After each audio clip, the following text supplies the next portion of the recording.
This RealAg Radio podcast episode is brought to you by Coragen Max Insecticide from FMC. Get fast, selective, extended control of grasshoppers, Bertha armyworms, diamondback moth, and cutworms in a convenient, concentrated formulation. Coragen Max Insecticide works alongside beneficials for a 1-2 punch that keeps the fight going long after you've left the field.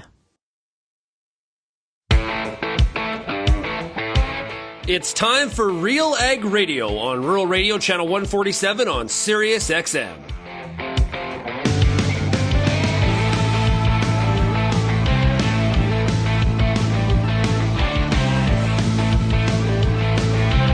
RealAg Radio and RealAgriculture.com is your home for insight and analysis of the issues that are impacting your farm business. Let's get real and get connected with RealAg Radio.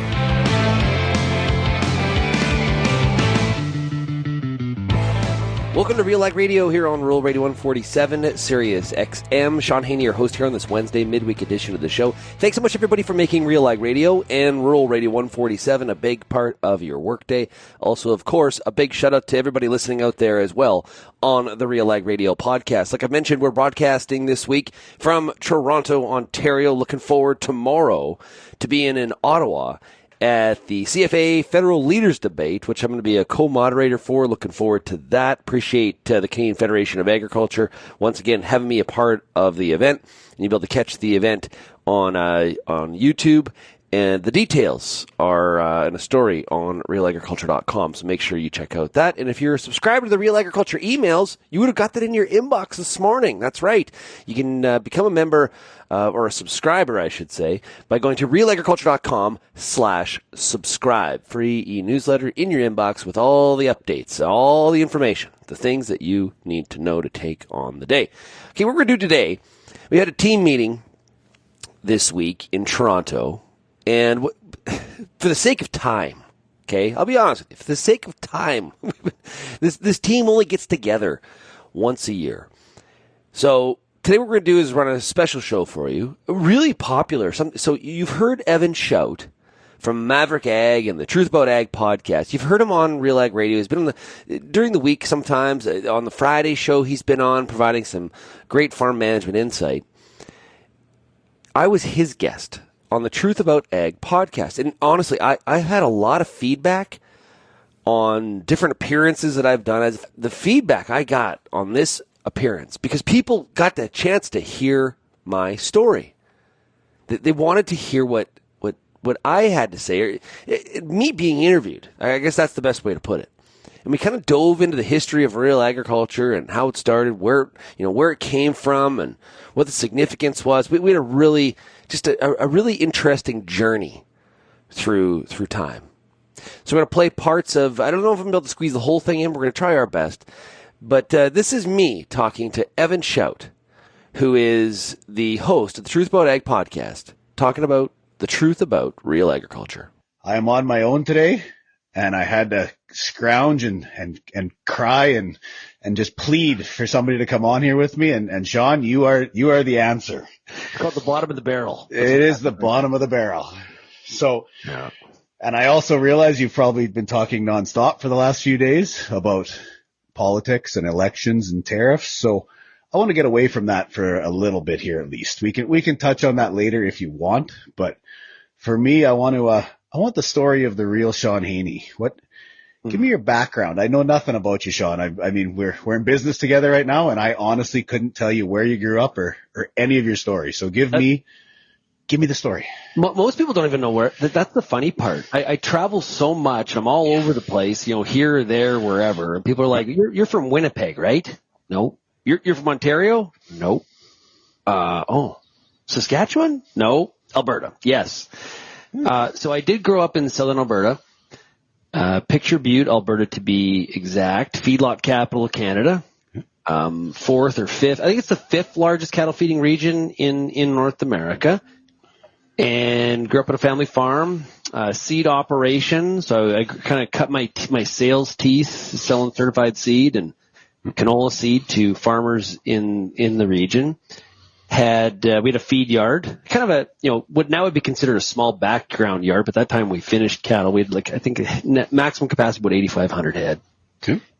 And, but we, I didn't have any intention of going back. I really, I was a pretty, well, like I said to many people, very unmechanically inclined farm kid. Welcome to the club. I'll challenge anybody. Like literally, I will. If there was like a non-mechanic Olympics, I am for sure the Canadian gold medal winner. I'm taking it home. So I originally had intended to, after university, I took a finance degree from the University of Lethbridge. I had intended to actually go to law school, and went back to the farm just to work and pass some time. And I was married, and I wanted to get into intellectual property law, and didn't have to write the LSAT.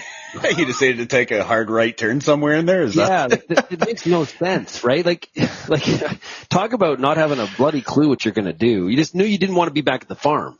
And a part of the reason is probably the insecurity, the fact that I wasn't very good at fixing anything. Or like I love running combine. I have terrible allergies. What a wuss. If you were to draw the script of who would not, I think you're it. That's not coming back. Right? I was coming back, but that doesn't mean I was any more inclined to do repairs than what you're doing. Yeah, and it just drove my dad crazy that I didn't know how to fix anything or just not even an interest in it, right? So I came back and started working in the office at the farm, and all of a sudden 2 years later I'm still there, and we've got a kid, and law school just seemed like far away. It changes. Life takes different paths, and kind of maybe shows that I wasn't as committed to the idea of, I wasn't maybe as into law. I was saying I wanted to be a lawyer, I was going to do this, but maybe I wasn't as committed as I thought, because I really didn't clearly try to by even writing the LSAT. So that's why I'm a recovering accountant now, is I wasn't really committed to it. Yeah, well, I always say I'm a recovering seed grower, which gets great laughs in front of seed grower audiences when I give speeches and stuff like that. But I have always loved, and it drives my wife crazy, I think, I love listening to talk radio. I nonstop. It could be sports, it could be politics, it's news.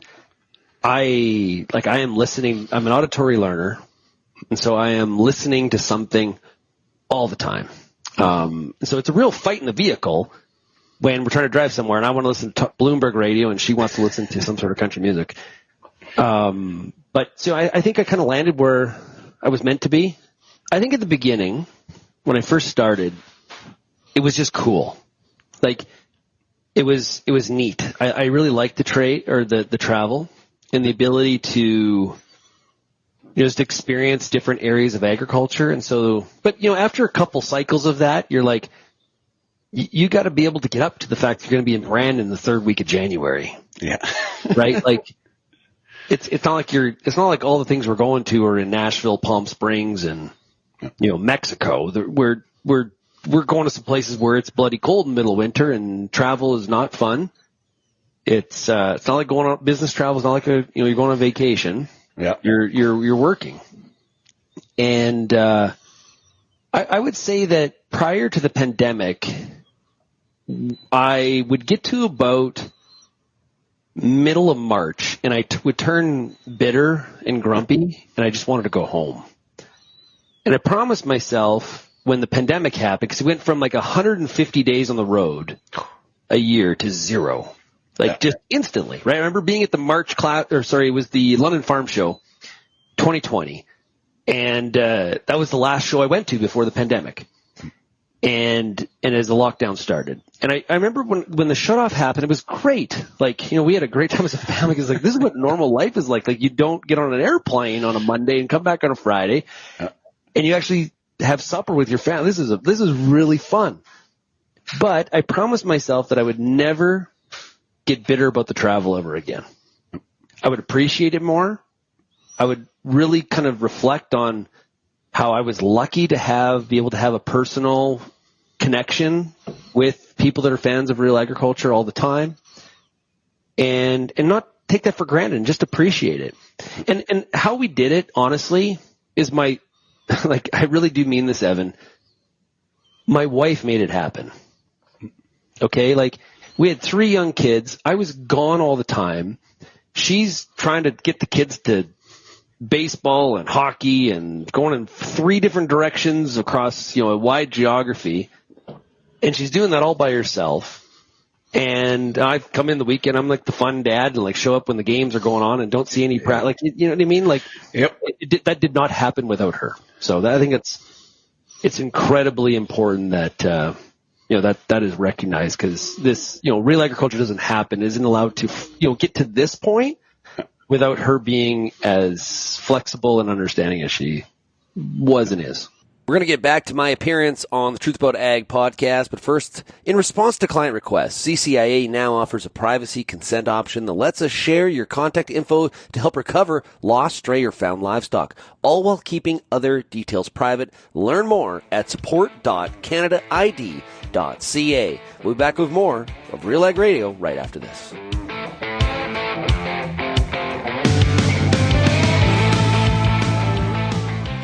And welcome back to RealAg Radio with Koch Agronomic Services, and we've got Bryce Geisel, who's the senior agronomist out of Saskatchewan. Now, when it comes to these low-rate protection products, how do growers actually know what to believe? When we go back to the inhibitors, the question they need to ask is what inhibitor is in the product, how much active ingredient amount is getting used, and where is the research to support those rates? Now, Koch Agronomic Services products have been and are currently being used extensively and tested across the country. Researchers use them as a standard because they work consistently and can be compared against. And we even use these same standards internally when we're kind of bringing new technology to the market. So if we think of Anvil or Cinchero, so we're always kind of going back to what we know historically has worked, and the research is supporting that it does work. If you want to find out more, you can go to defendyourn.ca, and that's where you can really find all the information between some of these different products and some of the rates, and you can look at some comparisons. All that information is found there at defendyourn.ca.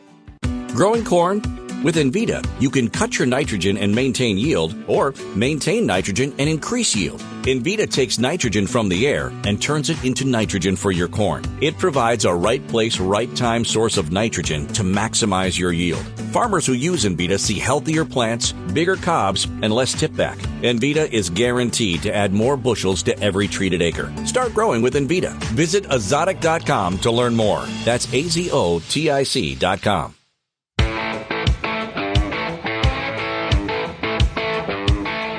Lemkin Solitaire and Equalizer seeders and planters offer disruptive innovation like vertical banding, dry and or liquid onboard fertilizer, and honestly, great prices. Go to lemkindemo.com for more information and request that demo. That's lemkindemo.com. We're listening today to pieces of my discussion on the Truth About Ag podcast hosted by Evan Show. Let's continue. And it honestly, from our standpoint, that's probably why we even started the podcast a little bit, is just the travel. I couldn't do it anymore. And for that reason, like you said, you're gone Monday to Friday, sleeping out of a hotel, eating food that I don't want to eat. And then you come home and it's like you're a stranger all of a sudden, right? Well, and you're into lifting and stuff too, right? And fitness. And so that is bloody hard. Like it is, and you have to compromise a little bit where it's like, okay, listen, dumbbells only go to 50 pounds in the hotels usually. Now, Hilton line of hotels, they do go up to 75 now, just so everybody that's aware of all this kind of stuff. But you have to sort of drop your expectations about what you're going to get done in a week. And, and then there's also like, how important is sleep? So do I really want to wake up at 3:30 in the morning to say that I got to lift to hit the gym? Like that. There's that kind of balancing. And to be honest with you, all that's fine. But what is really the most important is trying to manage your food intake and stuff like that on the road, because it's really easy to have 4 or 5 pints of beer every night and a glass of wine. And, it like people at farm shows would be like, oh, you coming out tonight? I'm like, no. Like, why? It's like a farm show. Like, I'm like, this is day one. Listen, this is a marathon, not a sprint. And I got a good friend that always says you don't win the Stanley Cup in game one. And so you just kind of get maybe a little bit older and a little bit more disciplined in it, but trying to manage the energy, because when you hit the stage as a keynote speaker, or you're doing interviews on a day, throughout the day. You need energy, and you need the ability to deliver. The audience expects that. They do not care that you were out with clients probably way later than you should have been and doing whatever you were doing and, having too many beers or whatever. They expect you to perform and be on your game. And so you got to do that. Yeah. And see, for me, it was always the adrenaline spike. Like I could be tired. I could be hungover. I could be whatever, but you put me up on stage and I was fine. I was good. But then as soon as I came off, it was just like you just right into the ground. Yeah. Yeah. But you enjoy the speaking. It's just, It's just the travel part that. Yeah. And I mean, obviously the coaching and stuff has helped because everybody comes to me now, which is even better in Saskatoon. So I get to do a bit of the public speaking just in my own groups. Right. So. Yeah. I do really, like, obviously I do a lot of talking to a wall or an imaginary audience on a daily basis or, through the digital platforms like this. Yeah. But it's also different and I think special to have that personal connection where you're looking at faces and you see how they respond to the material. I was really fortunate through this winter where I had a couple weeks where I had 3 keynotes in 3 days in 3 different cities. And it allows you to really. Oh, same one, right? Yeah. You're really seeing how different geographies respond to the same comments or the same takes. And you kind of get to understand in those conversations afterwards. See, like I try not to anymore be the person that flies in, flies out. Like I really try to okay, I'm going to work the room afterwards and I'm going to talk to some of the audience because they probably want to talk to me. And so I want to learn from them. And that's where you really understand the audience is where, people, I didn't ask a question, but I got something to tell you. Right. Well, and that's what the first year I did it, I realized I never went anywhere. So I'd hit the airport to the hotel, do the keynote, hotel back to the airport, and I'm gone. And I was like, I've been in 13 different cities and I haven't left the airport or the hotel. So that my last year I started doing a little bit of venturing out just at least to say I did it. Yeah. I was in Ames or I was in New York or I was in, I went to this, oh, hey, you were in Miami? Yep. I was at the Hyatt and I was at the airport and I Ubered between the two. And, those are like, we sound like we're not sure if we're bragging or bitching here. Oh, no. But I've flown through LA twice and all I've seen is outside the airport. So yeah. So let's move into RealAg. So what inspired you, I guess, to actually start it? I mean, what did you see in the industry that you wanted to fill, or was this just a pet project that just turned into what it has today? Yeah, I think it was I think the reality, that's a good question. So I'd probably say more like pet project. I would say it's a hobby that turned into a career. While I was, maybe toiling with the idea of being, a lawyer, I remember grade 11 or grade 12, my parents sitting me down and having like the talk. Now we had already had the sex talk. So this is like the career talk. This is like the real talk, the important one. What are you going to do with the rest of your life? That kind of talk, right? In today's world, people switch careers like 15 or 20 times. So you're not this talk isn't as prevalent today as it once was. But at one time, for you younger people listening, you had to decide, like a grade 12, what am I doing? A career was a career. Which is, like, think about how dumb that was. So, they sit me down and and what's funny is my parents don't remember this talk. I do though. And I remember, them asking me what I want to do. And I said, well, I actually want to I wouldn't mind being a broadcaster. Like, I really like talking and I love sports. Like, I love sport. I can pretty much watch anything. And, as long as it's competition. And my mom was like going through this like, oh, hey, that sounds really interesting. What would you like? Where would you go to school for that? Like she's doing mom things. My dad says, well, after about listening to this nonsense for 2 or 3 minutes, what you're really saying to us is you want us to support you the rest of your life. Or live in my basement all the time. Or live in my basement. Well, if you're going to put it that way, I guess I'll kill that dream, Dad. And listen, my dad has been so supportive of real agriculture. I tell that story like he was I don't mean to speak bad of him at all, but he's been very supportive. But that was his reaction, right? And so I always had kind of an interest in this kind of work. And if it couldn't be sports, I get, and think about it.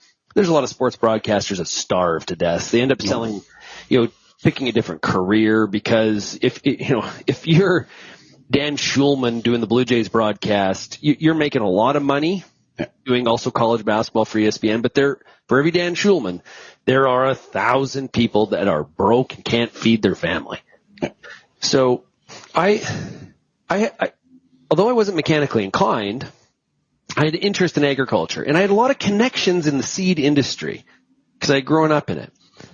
And so I was writing for Grain News, which is a Glacier publication.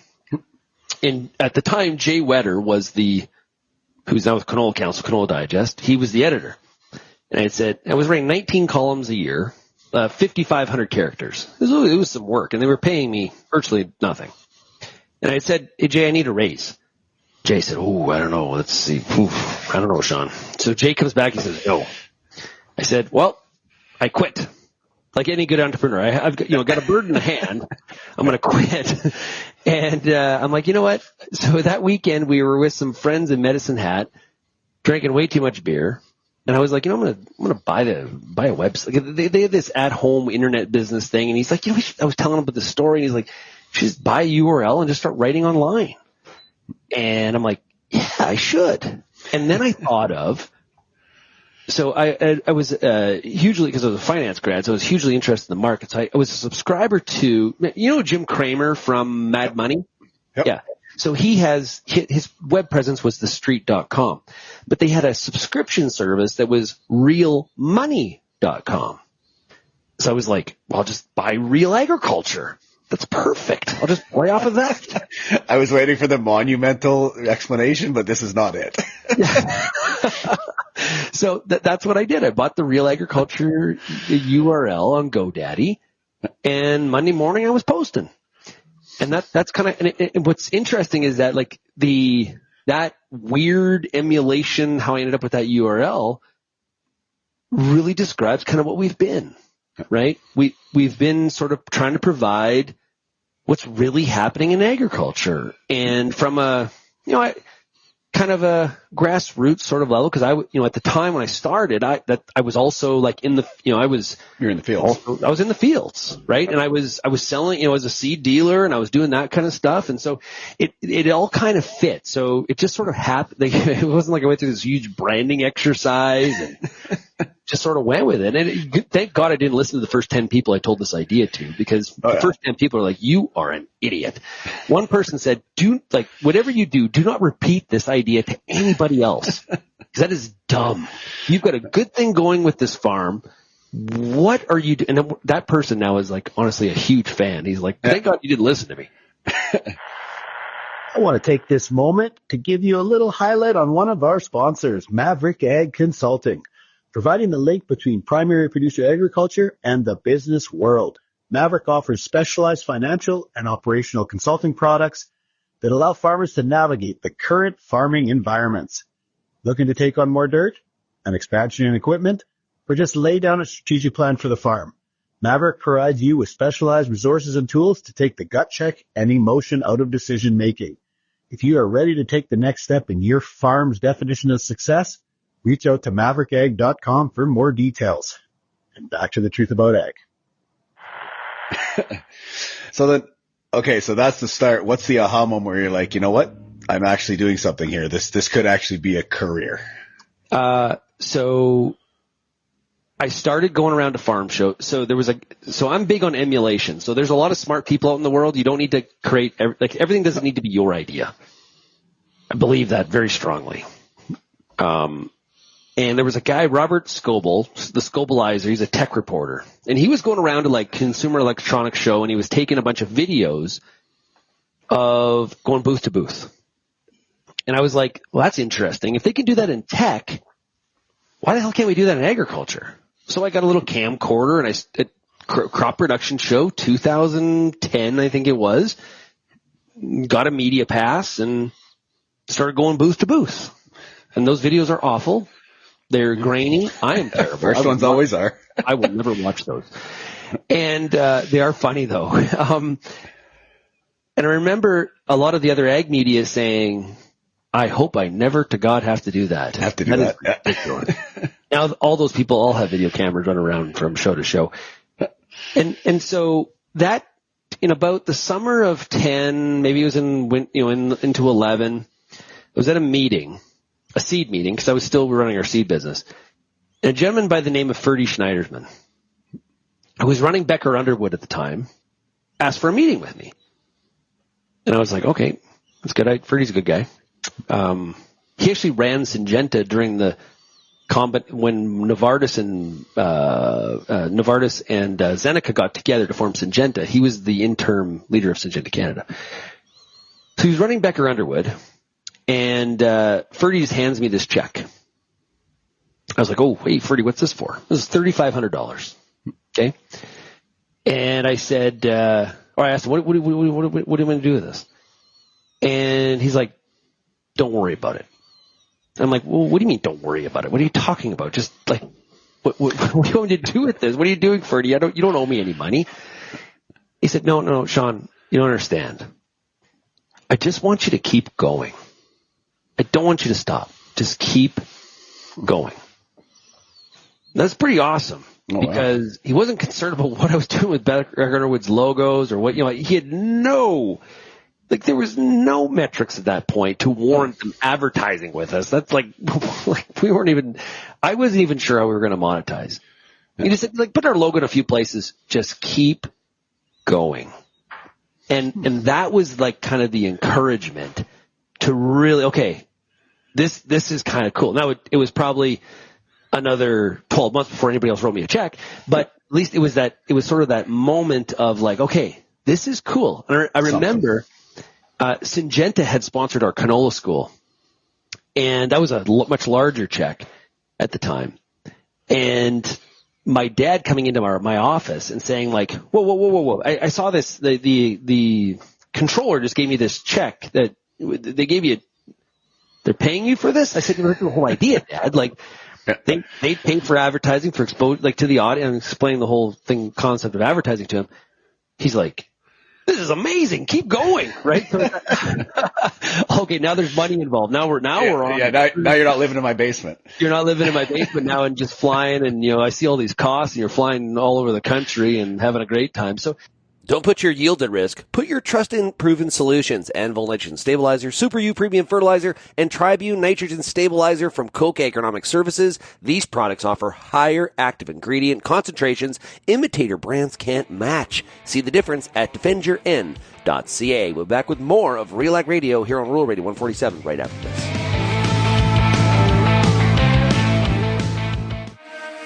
Get all the information you need to keep your pulse crop healthy and profitable with the Pulse School on RealAgriculture.com. The Pulse School is a free YouTube video series covering agronomy, research, and more across a host of different pulse crops. It's also available as an audio podcast wherever you download or stream your favorite podcast. Check us out on YouTube or visit RealAgriculture.com. The Pulse School, brought to you by BSF Canada.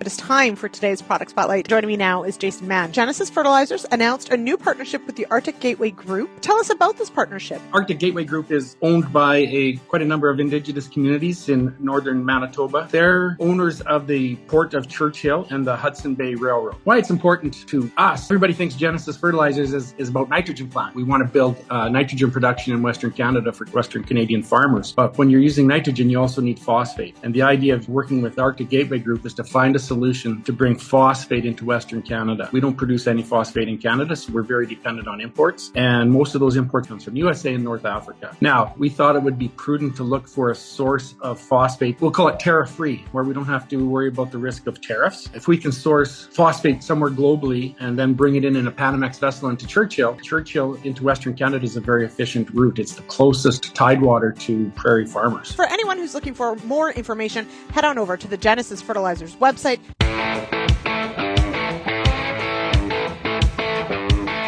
With volatile markets and rising costs, now's your chance to be a part of the solution. It's time to secure your future with Genesis Fertilizers. Gain control and ensure access to locally produced nitrogen. Act now. Protect your farm's future for generations. Visit genesisfertilizers.com to learn more. We're going to continue our playing here of the Truth About Ag podcast, the episode where yours truly, Shaun Haney, was the guest with Evan Shout. Let's continue. I think that was a good moment. And the other one that really changed our trajectory, to be honest with you, was the opportunity to be on Sirius XM.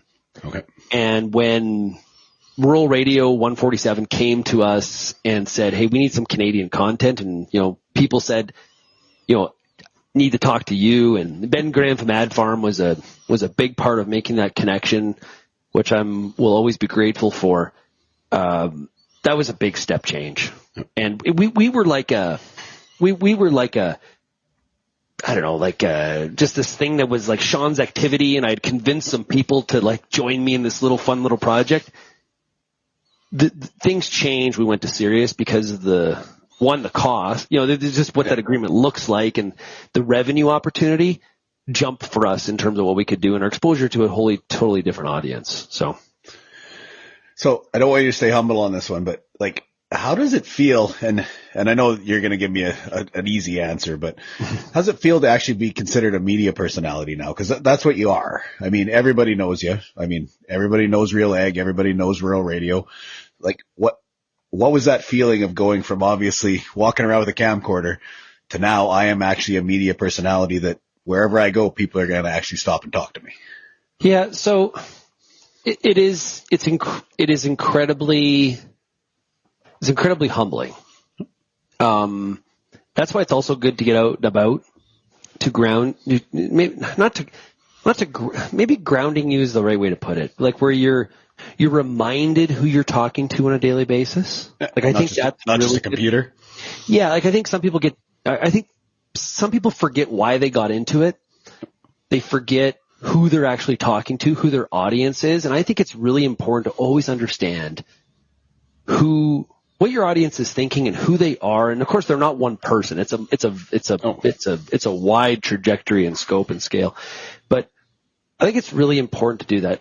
I think it's a great honor to be able to do what I get to do on a daily basis. And people, it's not the media personality thing's not like it, that's less important.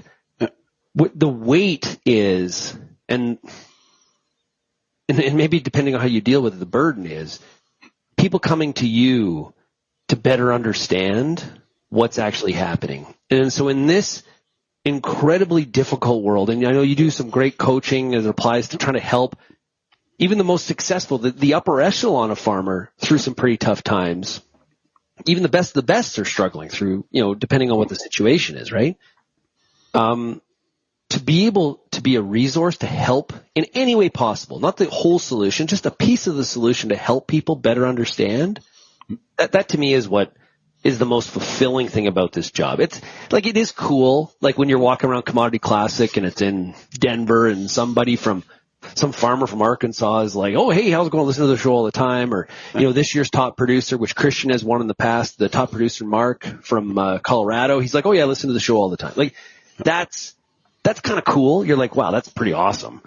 But it's more of the responsibility of the job that's really what's just an amazing thing that I will never ever you don't get used to that.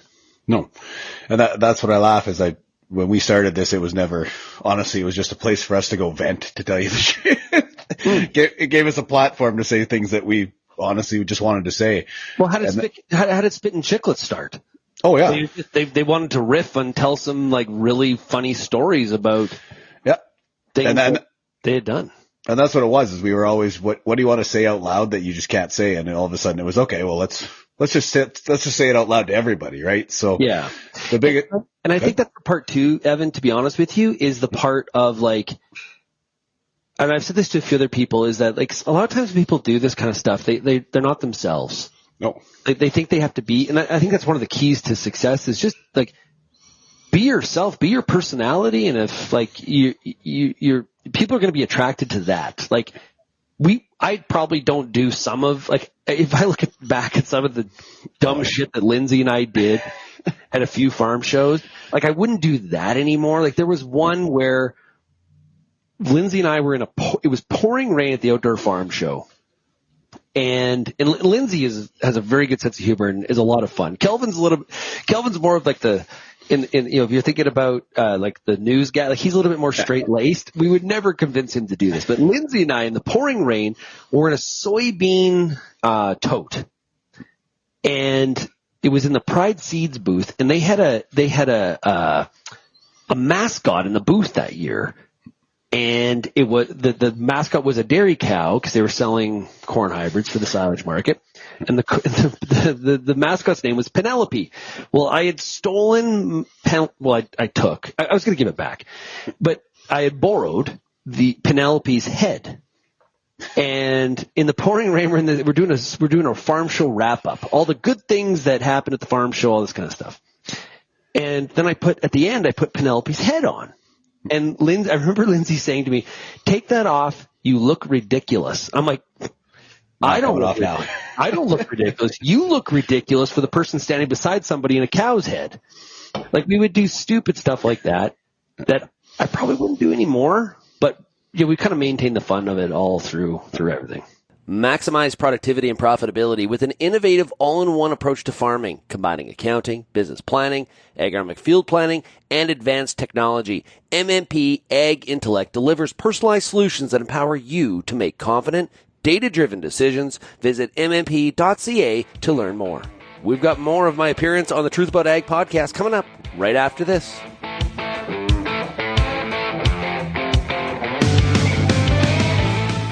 Every farmer defines success differently, and every farm has its own unique challenges.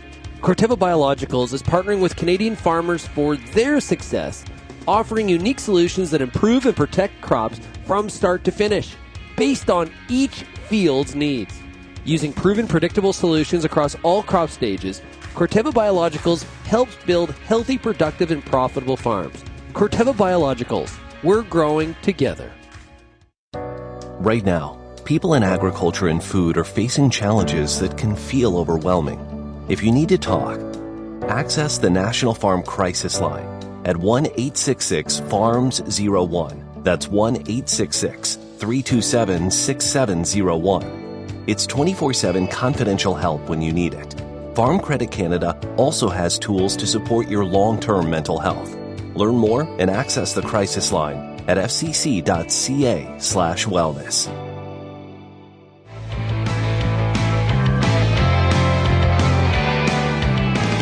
Vatterstad is partnering with Canadian farmers for outstanding emergence. Their line of tillage, seeding, and planting equipment offers solutions for all soil types, field conditions, and tillage practices, helping you to maximize yield. To learn more and find your local dealer, just visit Vatterstad.com.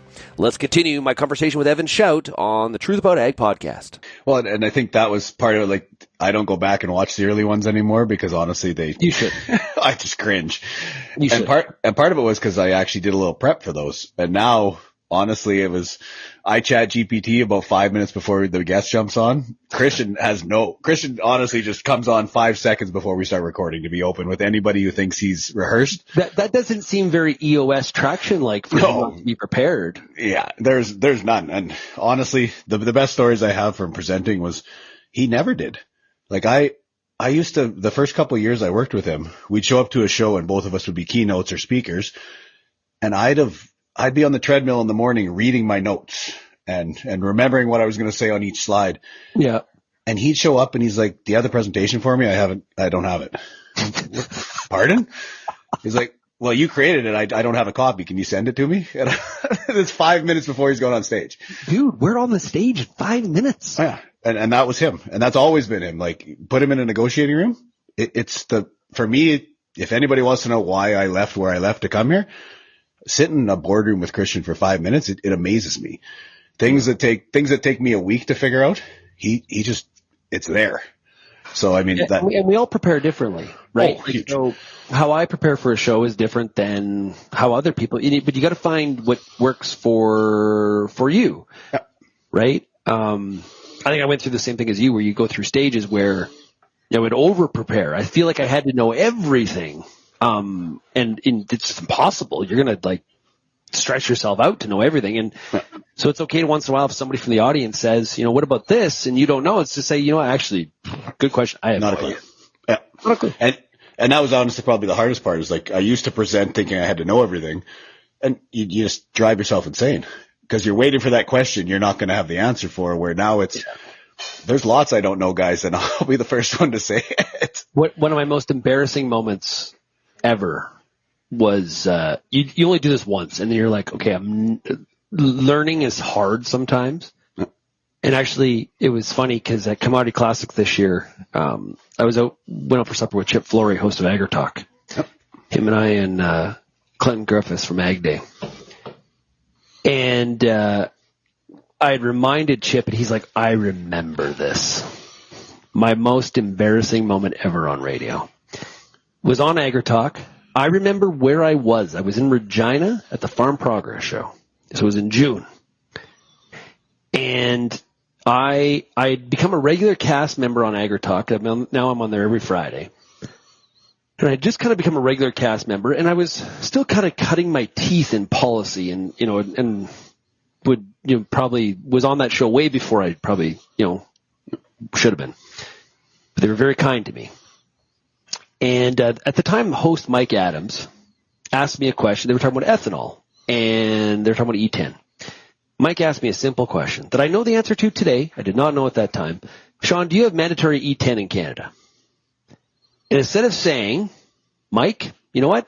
I think in some provinces we do, others we don't. But, I got to look it up. I actually don't know, because ethanol is not talked about in Canada in the similar sort of fashion that it is in U.S. circles. That's all I had to do. What did I do?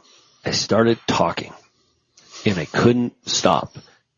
And when you're talking, but you're having that inner monologue, Shaun, land the plane. You forgot what the question was a while back. I'm just talking. And Jim Wiesmeyer, who is, a veteran, a wily veteran of ag policy circles, who has taught me more about ag policy than I'll ever know. I remember he tried to save me. He Googled, he's like, here, Shaun, I'll help you out. And then he provides the answer. Then, as I'm like feeling like, I'm like, almost want to be underneath the table. Then Mike Adams says, well, Shaun, I guess I'll say this. I guess you've got some homework for next week. And I was just like, I am so embarrassed. I am never going to be back on this show. I have screwed up this is so embarrassing. Everybody knows I didn't know, and I just couldn't say, I don't know. I'll never do that again. Well, and that's why I like coming on Fridays with you, because you give me softballs. Because half the policy answers I don't have. Well, but it's okay. It's okay to just be like, yeah, everybody doesn't know everything. Like, if everybody pretends, if somebody or somebody you listen to or you read pretends to know everything, it's impossible. They're full of shit. Like, they're really, like, you should really question, should I be really believing this person as much as I do? Because it's the same thing what happens when you try to fake it. And you don't know, like, they talk about this is what happens with columnists all the time, like in mainstream papers, where they'll write about they write about all these other things, and all of a sudden they take an interest in an agricultural issue, and they write about it. And then for those of us that are in the industry, we're like, we read that article or that opinion column, and you're like, that person doesn't know anything. And it makes you question, how should I feel about the other things they've been writing about things that I don't know about? Like, should I be believing them as much as I did? Like, because they don't have a bloody clue what the hell they're talking about in agriculture. So, yeah, it's fun. So I got another question for you here, and I wrote this one down. So what is the long-term vision of RealAg? I mean, let's look out 5-10 years. What's the plan? I think you maybe join your peer group, and you can maybe help me. that may be what. So we haven't looked out 10, is what we're saying. There's nothing written down. So not following the traction principles to the nth degree is this guy. Yeah. You know what? That's a really good question. So I see what I do changing and evolving, and things that I think I have the opportunity to do. Do I see a real change in the company trajectory? Not as much. How we monetize, I think if you look at what's happened in the past 5 years, going back 10 years, things have changed immensely. Print budgets have been declining, but they haven't just moved over to digital. They've been internalized. we've had a lot of mergers and acquisitions that have happened. Like, if you look at the U.S. media industry, that Bayer Monsanto combination really had it still is an impact that's felt, because there were two large budgets that went into one. And I'll tell you this, my experience is when there's consolidation from a marketing standpoint is one company combines with another company. 1 + 1 does not equal 2. 1 + 1 equals usually 0.8 when it comes to the marketing budget. So both companies had large budgets. Now we're together, we're actually going to have a smaller one. And that tends to be kind of what happens. I think our evolution needs to continue to be ways to deliver information to farmers and ranchers. And so what those applications look like, those are for smarter people than me, but we're doing a lot more Instagram and things like that than we were, say, 5 years ago. This is the hard part, is like, how tied do you get to some of this stuff? Like, I'm glad we didn't really dedicate ourselves too much to Snapchat. I wish we would have dedicated ourselves more to Instagram early. Yep. We were on YouTube very early, and then I had like a 3-year hiatus where I had this dumbass plan where we were going to, have our own video player, and we didn't need YouTube, and we're going to create a better mousetrap, and everybody's going to come to us. Stupid. Really killed some momentum there we had on YouTube that I regret, but you can't win them all. So yeah, I think I don't have like a firm answer on that, Evan, because it's hard. Like, you think about Hebert Ventures and what it's doing today versus 5 years ago, and it's nothing's concrete. The original napkin math was 4,000 acres. That was the goal. And exactly. Then when Jeff started, it was 16,000. That was the perfect size for multiples. That's where we were going to stop. Yeah. And 5 years later, we look around and it's like, what are we doing? We've been listening to my appearance on the Truth About Ag podcast that you can get on RealAgriculture.com. That's exactly, I know. Awesome, eh? A lot of fun. Evan does a great job. Just go to RealAgriculture.com/podcast or the Real Agriculture podcast feed. Applying your tags with manufacturer's recommended applicator for your specific tag can help prevent losses from factors beyond your control. The right applicator locks the components together, increasing retention. For best practices, visit retentionmatters.ca or call 877-909-2333. We'll be back with more of RealAg Radio right after this.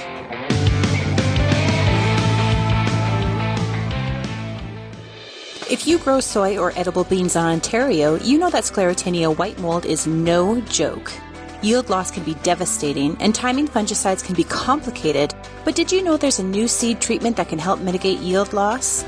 Start the year off with your best foot forward against disease. Ask your seed supplier or local Agrimart group to pre-treat your beans with Heads Up. Part of a complete white mold management plan, ask your seed dealer about Heads Up today or visit headsupst.com. The Canola School on RealAgriculture.com is your one-stop shop for everything a canola grower needs. Check out our free video series on YouTube for all the latest in canola agronomy, research, marketing, and more. Don't have time to watch? Download the podcast version of the Canola School on RealAgriculture.com or anywhere you download your podcasts. Stay on top of all things canola with the Canola School on RealAgriculture.com, brought to you by BASF and Invigor Hybrid Canola.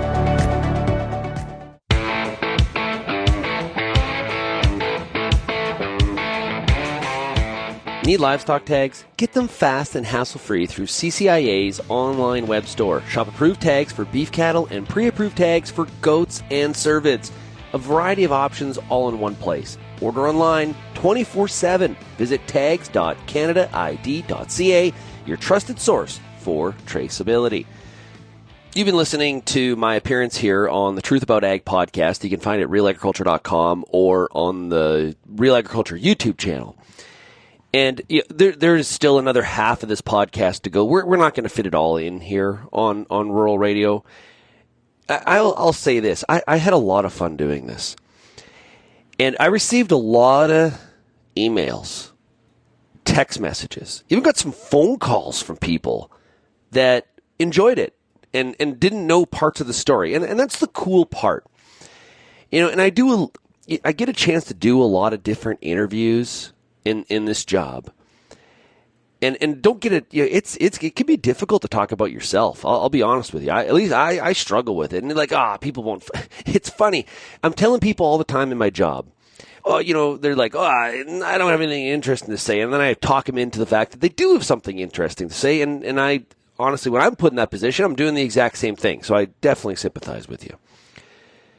But there's a couple things that really do kind of stand out that, even as I listen back to some of the audio, and I didn't listen to my appearance. I tend not to listen to places that I show up unless it's from a coaching perspective for myself to kind of improve. You should always be trying to improve hone your craft, and talking is my craft. It's what I do for a living.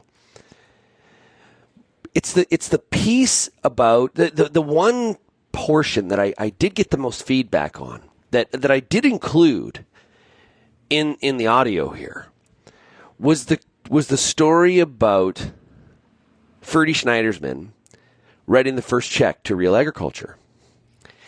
And that stuck out for people. One, because he didn't have to do that. Two, it was about encouraging a young person. It was a different form of mentorship. And when you're starting a business, or maybe you've hit a bit of a rough patch, sometimes you just need some of that. You just need that encouragement. And it wasn't the check. It wasn't the check itself, like the value of it, that kept us going. It was the fact that somebody had done that. That check could have been for $500. It could have been for $5,000. $3,500 was pretty substantial. I had never monetized anything, but the fact that he stepped up and was willing to just be different than the rest of the pack and just say, "Hey, listen, I believe in you. Keep going.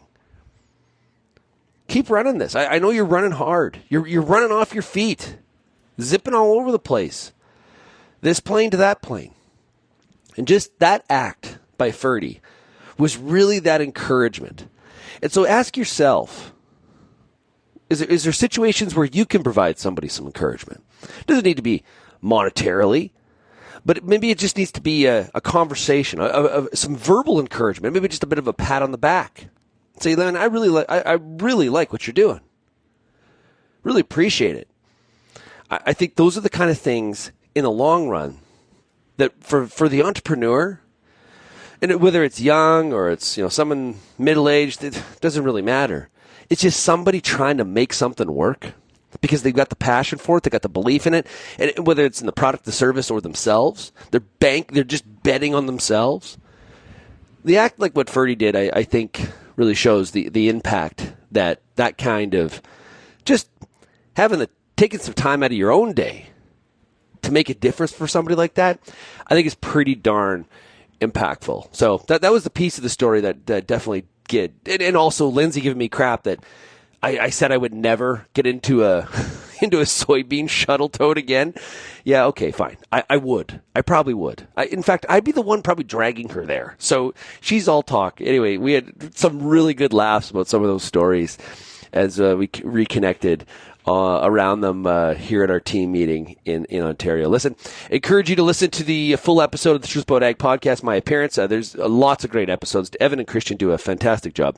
You can find that at the Real Agriculture YouTube channel or at realagriculture.com in our podcast feed. And if you have any feedback, questions, we'd love to hear from you. Send me an email, shaney@realagriculture.com.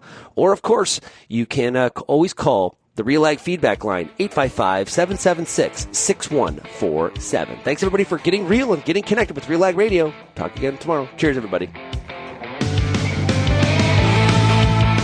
Thank you for downloading this RealAg Radio episode brought to you by Coragen Max Insecticide from FMC. When you need to protect your crops from damaging insects, Coragen Max Insecticide delivers fast, selective, extended control of grasshoppers, Bertha armyworms, diamondback moth, cutworms, and more. Ask your retailer or visit ag.fmc.com/ca today.